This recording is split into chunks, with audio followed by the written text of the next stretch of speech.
My wedding. My fiancé's family ridiculed my mother in front of everyone. One of them said, "She doesn't belong here." They laughed. I stood up, stopped the ceremony, and walked away. The next day, everything changed.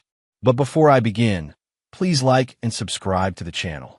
And we'd love to hear which part of the world are you joining us from. Let us know. Now, let's dive into today's story.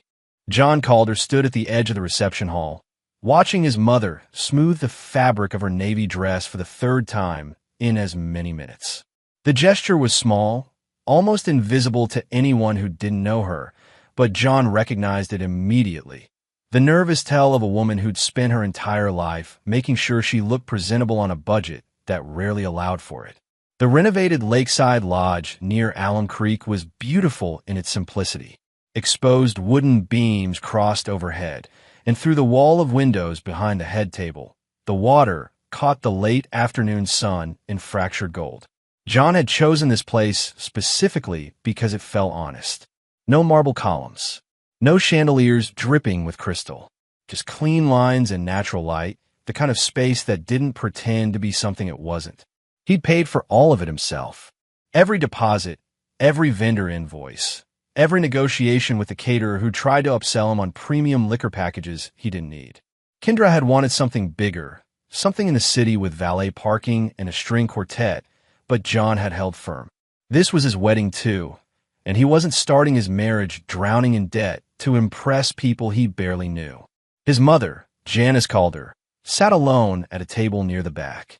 She'd arrive an hour early, as she always did for important events, and had helped the venue staff arrange centerpieces even though no one had asked her to. That was who she was, a woman who filled empty spaces with usefulness because she'd learned early that being helpful meant being valued. John remembered the night she'd shown him the dress, 2 weeks before the wedding. She'd hung it on the back of her bedroom door and stood there with her arms crossed, studying it like it might transform into something more expensive if she looked at it long enough. It was on clearance at Macy's, she'd said. I took it to that tailor on Broad Street, the one you recommended. He did a good job with the hem. John had looked at the dress, simple, elegant, a deep navy that would photograph well, and felt something tighten in his chest. "It's perfect, Mom." She'd smiled then, that small, private smile she reserved for moments when she was proud of herself, but didn't want to make a fuss about it. "I want to look nice for your day."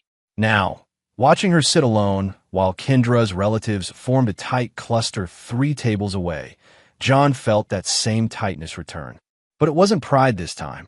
It was something darker, something that tasted like copper on his tongue. Kendra's family had arrived in a caravan of matching luxury SUVs, all dark paint and chrome trim, parking in a row near the entrance like they were establishing territory. Her father, Robert Whitlow, had shaken John's hand with the firm grip of a man who'd spent decades in boardrooms and country clubs, his smile polished and empty.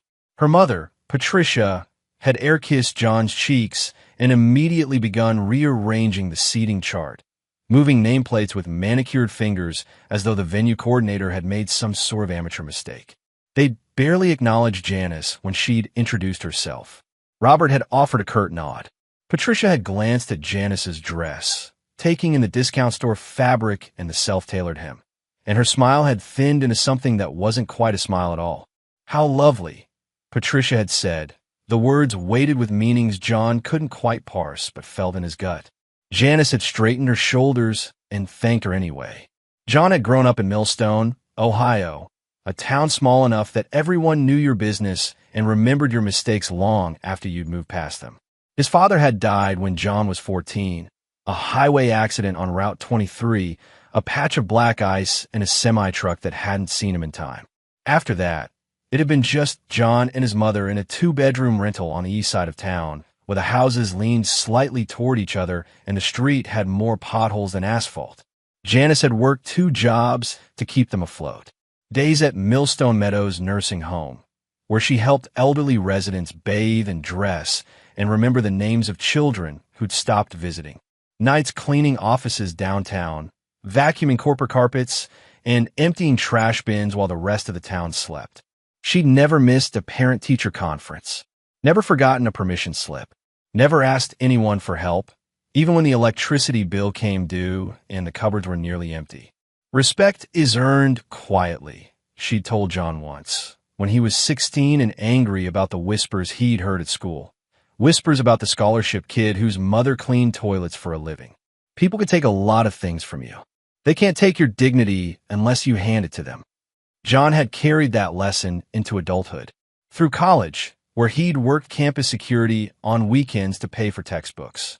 Through his first job in finance, where he'd put in 80-hour weeks to prove he belonged in rooms full of people who'd never had to check their bank balance before making a purchase. Through his relationship with Kendra Whitlow, who'd walked into that Columbus finance conference 3 years ago wearing a designer suit and the kind of confidence that came from never having to wonder if you were good enough. She'd been magnetic, sharp-witted during the panel discussions, charming during the networking mixers, and when she'd approached John at the hotel bar afterward, he felt like he'd been chosen for something he'd spent his whole life trying to reach. Their relationship had moved fast. Dinners at restaurants where the menu didn't list prices. Weekend trips to Chicago and Nashville. Introductions to her family at their home in the gated suburb near Westerville, where the lawns were professionally maintained and the neighbors competed over Christmas light displays. Robert and Patricia had tolerated John. That was the word that fit best. They'd invited him to holiday dinners and asked polite questions about his work, but there was always a distance in their eyes, a calculation happening behind their smiles. They'd wanted better for Kendra, someone with the right last name, the right alma mater, the right family connections. John was presentable enough, successful enough, but he'd come from the wrong side of a town they'd never heard of, and that stain didn't wash off easily. The wedding ceremony had gone smoothly. The officiant, a friend of Kendra's family who'd done dozens of these, had guided them through the vows with practiced ease. Kendra had looked beautiful in her white gown, her hair swept up in an intricate style that had taken 3 hours at a salon John couldn't pronounce. When she'd said, "I do," her voice had been steady, confident, and John had felt a brief flicker of relief. Maybe this would work. Maybe they could build something real. The reception had started well enough. Champagne toasts. The first dance. Kendra's father had given a speech about family and tradition and the importance of finding someone who challenged you to be better, though John had noticed he'd never quite made eye contact during the part about John himself. But then the reception progressed, and the champagne kept flowing, and the relatives who'd been polite during the ceremony started to relax in ways that revealed their true thoughts. John had been standing near the bar, waiting for the bartender to refill his glass of water, when he'd heard the voices. They'd been loud enough to carry over the music. Just barely, but enough. Some people should know their place. That was Kendra's aunt, a woman named Diane who'd had 3 glasses of wine by John's count, and was working on her 4th. Her voice had that particular quality of someone who thought they were being discreet, but had lost the ability to modulate volume. "This is embarrassing." Someone had laughed. A sharp, mean sound that cut through the ambient noise of clinking glasses and polite conversation. Another voice, this one belonging to Kendra's cousin. "She doesn't fit in with this family. I mean, look at her. It's like she wandered in from a church basement potluck." John had turned, slowly, his water glass forgotten on the bar. His mother sat 3 tables away, her back straight, her hands folded in her lap.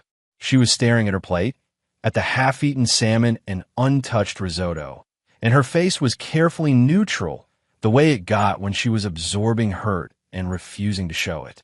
John's gaze swept the room until he found Kendra. She was standing less than 10 feet from her aunt, wearing her white dress and her professional smile, talking to a group of friends from college. She'd heard. John could see it in the fractional pause in her conversation, the way her eyes had flickered toward her aunt and then away again, like she was deciding whether or not to acknowledge what had just been said. She decided not to. She kept talking, kept smiling, kept playing the role of the happy bride while her family mocked the woman who'd raised John from childhood. John set his water glass on the bar. He didn't slam it. He placed it down with deliberate care, the way his mother had taught him to handle fragile things. Then he walked toward the center of the reception hall, his footsteps steady on the polished wood. The DJ was transitioning between songs, and in the brief silence, John's voice carried. "This wedding is over. The room froze. Conversations died mid-sentence. Someone's fork clattered against a plate. Kendra turned, her smile faltering. "John? What?" "We're done," he said. His voice was calm, clear, the voice of a man who'd made a decision and wouldn't be talked out of it. "The ceremony's over. The marriage is over. Everyone can go home." Gasps rippled through the crowd. Patricia Whitlow stood, her hand pressed to her chest like she'd been physically struck. Robert's face darkened, his jaw working as he tried to process what he was hearing. John didn't explain. He didn't point fingers or make accusations. He simply walked to the back of the room, to the table where his mother sat, and extended his hand. "Mom, let's go." Janice looked up at him, her eyes wide and uncertain. "John, honey, we can't just—" "Yes," he said quietly, "we can." She took his hand. He helped her stand, and together they walked toward the exit. Behind them, the room erupted into noise. Questions, protests, Kendra's voice rising above the others, calling his name. John didn't look back. He kept walking, his mother's hand in his, until they pushed through the double doors and stepped into the parking lot. The evening air was cool, carrying the scent of cut grass and lake water. The sun had dipped below the tree line, painting the sky in shades of orange and purple. John's car was parked near the edge of the lot, a modest sedan that he'd paid off 2 years ago. He opened the passenger door for his mother and waited until she was settled before walking around to the driver's side. Inside the car, silence stretched between them. Janice stared at her hands, folded in her lap, the same way they'd been folded at the table. "You didn't have to do that," she said finally. John started the engine. "Yes, I did. They're going to say terrible things about you. Let them." He pulled out of the parking lot, leaving the lodge and the wedding and Kendra Whitlow behind. In his rearview mirror, he could see people spilling out of the venue, their silhouettes dark against the lit windows. Someone was shouting. Someone else was on their phone. John kept driving. That night, in the quiet of his apartment, John sat at his kitchen table and stared at his phone. The messages had started within an hour of leaving the venue. Texts from Kendra, first confused, then apologetic, then angry. Voicemails from her mother, demanding explanations. Emails from relatives he'd met once, telling him he'd embarrassed the family, humiliated Kendra, ruined everything. He deleted them all without responding. At 2 a.m, a final text came through from Kendra. "We need to talk. Tomorrow. Please." John typed back a single sentence. "The marriage is annulled. I'll handle the paperwork." Then he turned off his phone and went to bed. By the next evening, the tone had shifted. Kendra called from an unknown number, and John answered out of morbid curiosity. "You humiliated me," she said, her voice shaking with rage. "In front of everyone I know, in front of my entire family. Do you understand what you've done?" "I understand exactly what I've done," John said. "My lawyer says you owe me. For the deposits, for the emotional distress, for—" John ended the call. That's when he understood. Not just who Kendra was, but who she'd always been. The polished exterior, the charm, the way she'd introduced him to her world of expensive restaurants and gated communities. It had all been performance, a carefully constructed image designed to get her what she wanted. And when he'd refused to play along, when he'd chosen his mother over her family's approval, the mask had cracked. John reopened his laptop and started a new document. He titled it Timeline and began writing down everything he could remember. Dates, conversations, the names of vendors he'd contacted, the receipts he'd saved, the emails he'd exchanged with Kendra about wedding plans. He had a feeling he was going to need them. 2 weeks after the wedding that wasn't, the lawsuit arrived.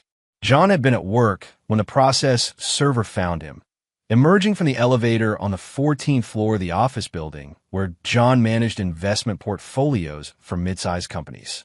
The man had been polite, professional, handing over the manila envelope with an apologetic expression that suggested he'd done this enough times to know what the paperwork inside represented. John called her. "That's me.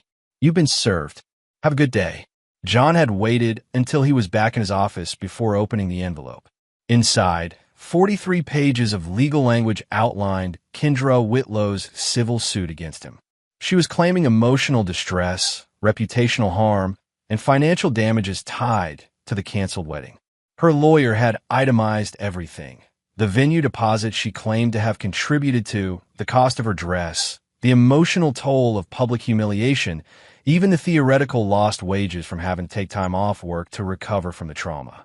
The filing painted John as a cruel, calculating man who'd abandoned his bride at the altar without cause, leaving her devastated and financially ruined. It made no mention of the insults hurled at his mother. No mention of Kendra's silence when her family had mocked the woman who'd raised him. The narrative was clean, simple, and designed to make her look like the victim of a heartless man's whim. John read through the entire document twice, his coffee going cold on his desk. Then he picked up his phone and called an attorney. David Brennan specialized in family law and civil disputes. He'd been recommended by a colleague, a quiet man who'd gone through a messy divorce and had come out the other side relatively intact. David's office was in a converted house in the short north, the kind of place with creaking floorboards and bookshelves that smelled like old paper and leather. When John explained the situation, David had leaned back in his chair and tinted his fingers beneath his chin. "She's going for a settlement," David said. "This isn't about winning in court. She wants you to panic, write her a check, and make the problem go away." "I'm not giving her anything," John said. David nodded slowly. "Then we build a defense. Tell me everything. And I mean everything. Emails, texts, recorded conversations. Anything that contradicts her version of events." John had started talking. He'd told David about the wedding, about the insults, about Kendra's silence. He'd explained how he'd paid for nearly everything himself, how the contracts and receipts were all in his name. And then he'd mentioned the messages. "What messages?" David had asked. "Texts," John said, "from before the wedding. Kendra used to complain about my mother, about how she talked, how she dressed. She'd send them to her friends, to her sister. I saw some of them on her phone once when she left it unlocked." David had sat forward. "Do you have copies?" "Not yet, but I know they exist. Then we need to get them. Legally. Through discovery, if necessary.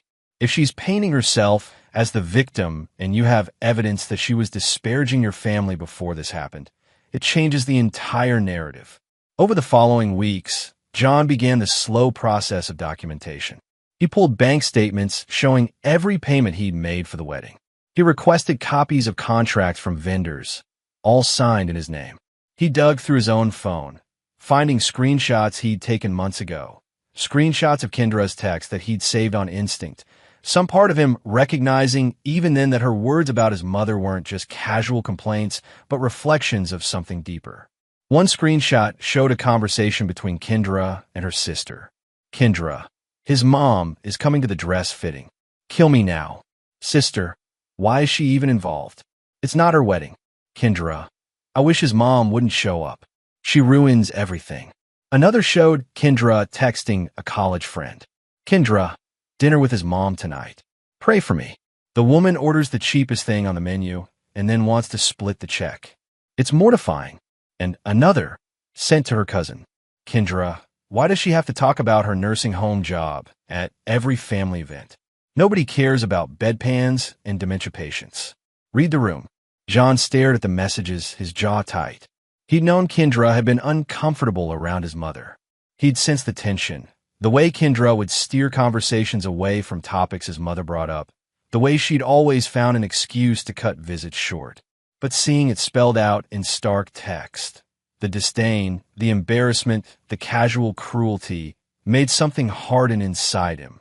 David had filed a response to Kendra's lawsuit, denying all claims and requesting the case go to mediation before trial. The mediation had been scheduled for a Tuesday afternoon in a conference room downtown, neutral territory chosen by the court-appointed mediator. John arrived early, wearing a suit he'd bought for job interviews years ago. David met him in the building's lobby, carrying a leather briefcase that looked like it had survived a few legal wars. "Remember," David said as they rode the elevator up, "stay calm. Don't react emotionally. Let me do the talking unless they ask you a direct question." John nodded. The conference room was sterile. White walls, a long table, uncomfortable chairs. Kendra was already there when they entered, sitting beside her attorney, a sharp-faced woman named Angela Russo who'd built a career on high-conflict family disputes. Kendra looked smaller than John remembered, her shoulders hunched, her hands twisting a tissue. She dressed carefully, a modest gray dress, minimal makeup, her hair pulled back in a simple ponytail. The image of a woman still recovering from trauma. When John walked in, she looked up, and for a moment their eyes met. Hers were red-rimmed, and she held his gaze just long enough to let him see her pain before looking away, as though the sight of him was too much to bear. The mediator, a tired-looking man in his 60s named Gerald, explained the process. Each side would present their version of events. They'd work toward a resolution that satisfied both parties. The goal was to avoid a costly trial. Angela Russo went first. She laid out Kendra's case with practiced efficiency. The emotional devastation of being abandoned, the public humiliation, the financial losses. She gestured to Kendra, who dabbed at her eyes with the tissue. "My client has suffered immensely," Angela said. She entered this marriage in good faith, planning a future with Mr. Calder. Instead, he ended things without warning, without explanation, leaving her to face the judgment of her community and family. She's asking for fair compensation for the harm he's caused. Gerald turned to John. "Mr. Calder, would you like to respond?" David cleared his throat. "We would, and we'd like to submit evidence that directly contradicts Ms. Whitlow's characterization of events." He opened his briefcase and pulled out a folder. Inside were printed copies of the text messages, the ones Kendra had sent about John's mother. David slid them across the table to Gerald and Angela. The room went silent as they read. Kendra's face had gone pale. She leaned toward Angela, whispering urgently, but Angela held up a hand, her eyes still scanning the messages. David spoke into the silence. "My client didn't abandon Ms. Whitlow without cause. He ended the relationship after witnessing her family openly insult his mother during the wedding reception. Insults Ms. Whitlow heard and chose to ignore. Furthermore, as these messages show, Ms. Whitlow had been disparaging Mr. Calder's mother for months, expressing embarrassment over her background and livelihood. This isn't a case of a man acting cruelly. It's a case of a man setting a boundary when his family was disrespected." Gerald looked at Kendra, then at the messages, then back at Angela. "Ms. Russo, do you want to respond to this?" Angela's expression had shifted. The confident sharpness was gone, replaced by something more calculating. She glanced at Kendra, then at the mediator. "These messages lack context," Angela said, but her voice had lost its edge. "They were private complaints, the kind any couple might have." "They demonstrate a pattern," David interrupted. "A pattern of my client's fiancé harboring deep-seated contempt for his family, while simultaneously planning a wedding he largely paid for." He pulled out another set of documents, bank statements, receipts, vendor contracts. "As you'll see here, Mr. Calder covered the majority of wedding expenses. The venue, catering, photography, all in his name, all paid from his accounts. Ms. Whitlow contributed a fraction of what she's claiming in damages." Gerald studied the documents, his expression unreadable. When he looked up, his gaze lingered on Kendra. "Ms. Whitlow," he said carefully, "is there anything you'd like to add?" Kendra's hands had stopped twisting the tissue. She stared at the table, her jaw working, and when she finally spoke, her voice was barely above a whisper. "I didn't mean those things the way they sound." "Then how did you mean them?" Gerald asked. She didn't answer. The mediation ended without resolution. Angela had requested a recess to consult with her client, and Gerald had granted it. As John and David left the conference room, John caught one last glimpse of Kendra through the closing door. She wasn't crying anymore. She was staring at the wall, her face blank, and for the first time since all of this had started, she looked less like a victim and more like someone who'd been caught in a lie they'd thought was foolproof. Outside, in the late afternoon sun, David turned to John. "That went better than I expected," he said. "They're going to push for a quick settlement now. They know they can't win if this goes to trial." "I'm not settling," John said. David hesitated. "John, even if you win, litigation is expensive. It's going to cost you time, money, stress. I don't care. She tried to destroy my reputation to cover up the fact that she and her family disrespected my mother. I'm not giving her a dime. David studied him for a long moment, then nodded. All right, then we take this all the way. But Kendra didn't let it go quietly. If she couldn't win in the courtroom, she'd win in the court of public opinion. Within a week, her social media presence exploded. Photos from the wedding, carefully cropped to show her alone in her white dress, looking radiant and hopeful. Captions about heartbreak and betrayal. Long posts about the pain of loving someone who'd turn out to be someone else entirely. I thought I knew him, one post read. I thought we were building a life together. But when the moment came to stand beside me, he walked away. No explanation, no compassion, just gone. I don't know how to move forward from this kind of hurt. Comments poured in. Friends, acquaintances, strangers, all offering sympathy, condolences, outrage on her behalf. The narrative spread. John Calder, the heartless man who'd abandoned his bride. Kendra Whitlow, the woman who'd loved him despite everything and been destroyed for it. John watched it happen from a distance. His own social media had been quiet for years. A few photos from hiking trips, the occasional update about his mother's garden. He didn't post about the lawsuit, didn't respond to the accusations, didn't try to tell his side of the story. David had advised him to stay silent. Anything you say publicly can be used against you. Let her dig her own grave. So John waited. And then, something unexpected happened. Kendra's online crusade began to attract attention beyond her immediate circle. A local blogger who covered social justice issues picked up her story and wrote a piece titled "The Disposability of Women in Modern Relationships." It framed John as part of a broader pattern of men who discarded women when they became inconvenient. The post named John directly. It included his place of employment. It speculated about his character based entirely on Kendra's version of events. David had called John within an hour of the post going live. "This crosses a line," David said. "She's making defamatory statements that are provably false. We can file a counterclaim." "Will that make this worse?" John asked. "In the short term? Maybe. But in the long term, it protects you. She's weaponizing her platform to damage your reputation. That's actionable." John thought about his mother, sitting in her small living room, reading those posts on her old tablet. Thought about his co-workers, who'd started giving him odd looks in the break room. Thought about Kendra, spinning her story to anyone who'd listen, erasing the truth to preserve her image. "File it," John said. The counterclaim hit Kendra's lawsuit like a stone through glass. David had built the case methodically, pulling together not just the text messages and financial records, but also Kendra's public statements, screenshots of her social media posts, archived copies of the blog posts that had named John, timestamps showing how she'd ramped up her campaign as the litigation progressed. The counterclaim alleged defamation, intentional infliction of emotional distress, and abuse of process. It wasn't just a defense anymore. It was an offensive strike.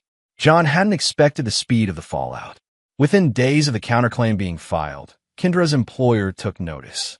She worked for a mid-sized firm in corporate compliance, the kind of role where reputation mattered.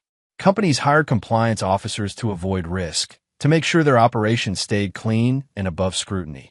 Having an employee embroiled in a public legal battle involving allegations of defamation wasn't the kind of exposure they wanted.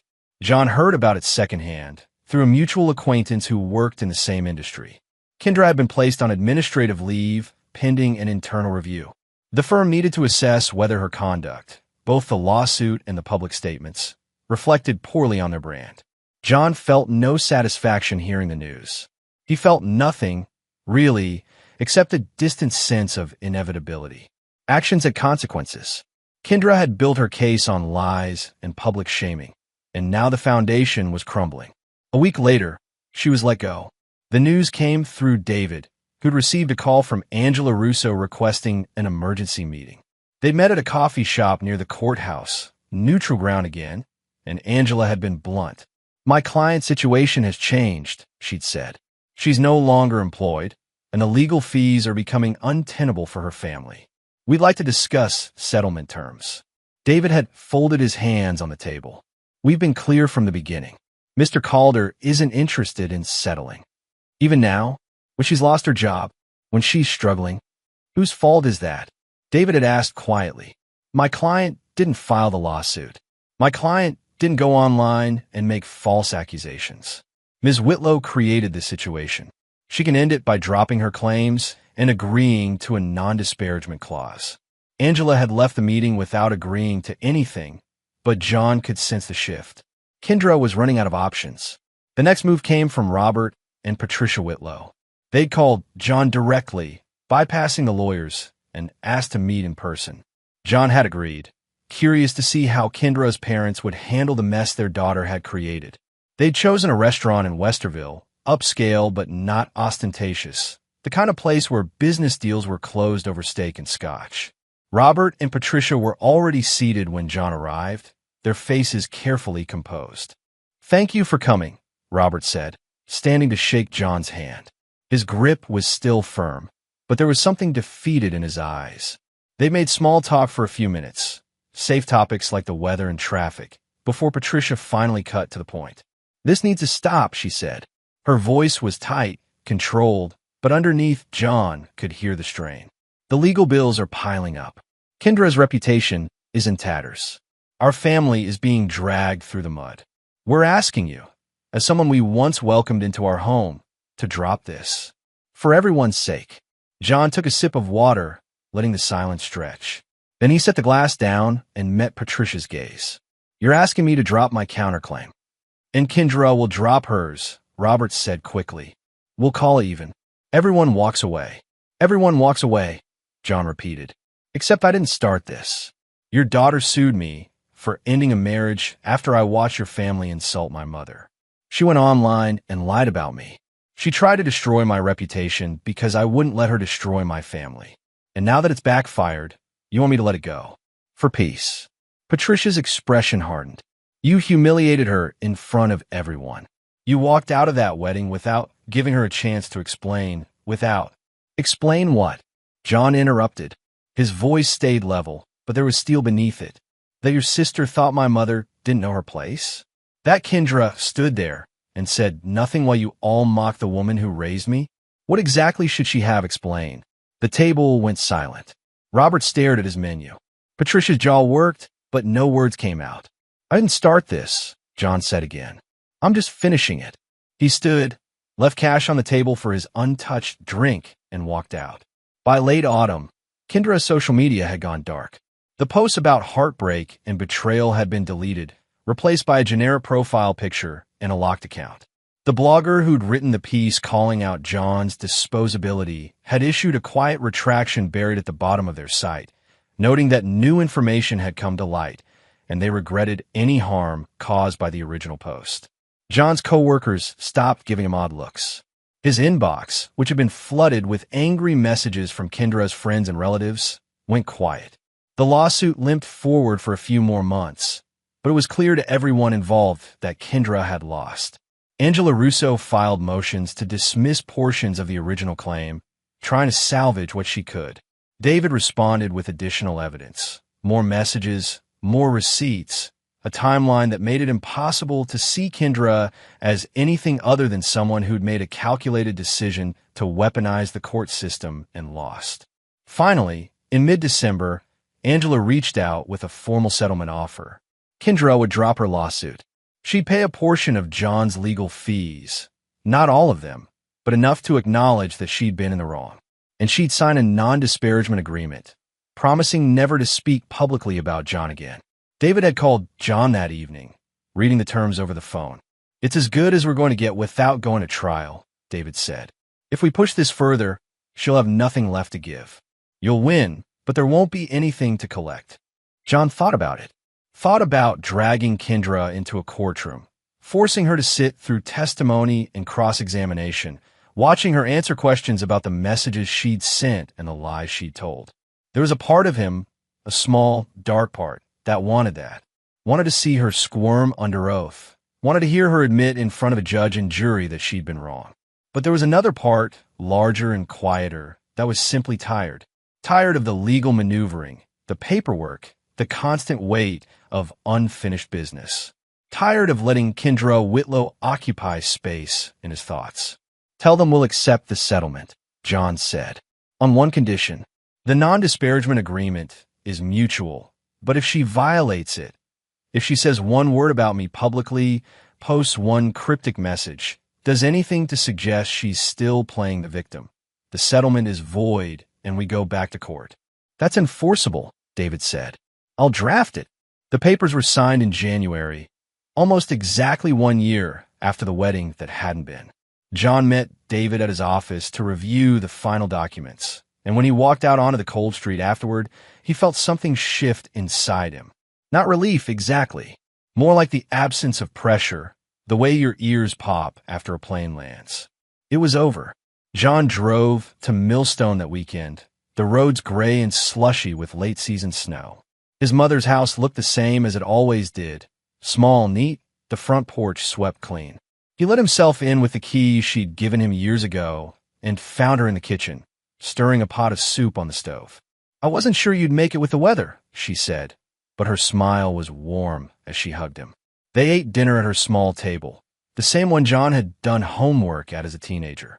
Afterwards, she made coffee and they moved to the living room, where the old radiator hissed and clicked. It's settled, John said. The lawsuit.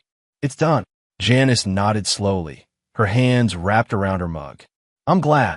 They sat in comfortable silence for a while, the kind of silence that only comes from people who've weathered storms together. Eventually, his mother spoke again. I hated that day, she said quietly. The wedding. I hated what they said, but I hate more that you had to give up something you wanted because of it. John looked at her, at the woman who'd worked herself to exhaustion to give him a chance at a better life, who'd never asked for anything in return, who'd sat through insults at his wedding and hadn't said a word because she didn't want to cause a scene. I didn't give up anything I wanted, he said. I got rid of something I didn't. She smiled then, small and sad. You're a good son. I learned from a good mother. In the spring, Janice planted a small garden in her backyard. Tomatoes, peppers, herbs she'd been wanting to grow for years, but never had the time or energy to start. John came down one Saturday to help her build raised beds from cedar planks, and they worked side by side in the sun, dirt under their fingernails, the smell of fresh soil rich in the air. I might retire soon, she said, packing soil around a tomato seedling. I've been thinking about it. I've got enough saved now, and I'm tired. John looked over at her, at the gray threaded through her hair and the lines etched around her eyes. You've earned it. Maybe I'll travel. Go see your cousin in Oregon. Visit that national park you're always telling me about. Yellowstone. That one. They finished the garden beds as the sun dipped toward the horizon, and when they stood back to admire their work, John felt something he hadn't felt in a long time. Not closure, exactly. Closure was too neat a word for the messy business of living, but something close to peace. He thought about Kendra sometimes, wondered if she'd found a new job, if she'd moved on, if she'd learned anything from what had happened. But mostly, he didn't think about her at all. She'd become a closed chapter, a cautionary tale he'd carry with him but not dwell on. Some people would call what happened karma. John wasn't sure he believed in karma. It implied a cosmic justice that seemed too tidy for the randomness of real life. But he believed in consequences, believed that actions rippled outward, that choices created futures, that the way you treated people mattered. Kendra had tried to destroy his name after disrespecting the woman who'd raised him. She'd weaponized the legal system, manipulated public opinion, painted herself as a victim while tearing him down. And in the end, she'd shown everyone exactly who she was. John had walked away with his family intact, his dignity preserved, and his conscience clear. And that, he thought, watching his mother water her new garden in the fading light, was the only thing that had ever mattered.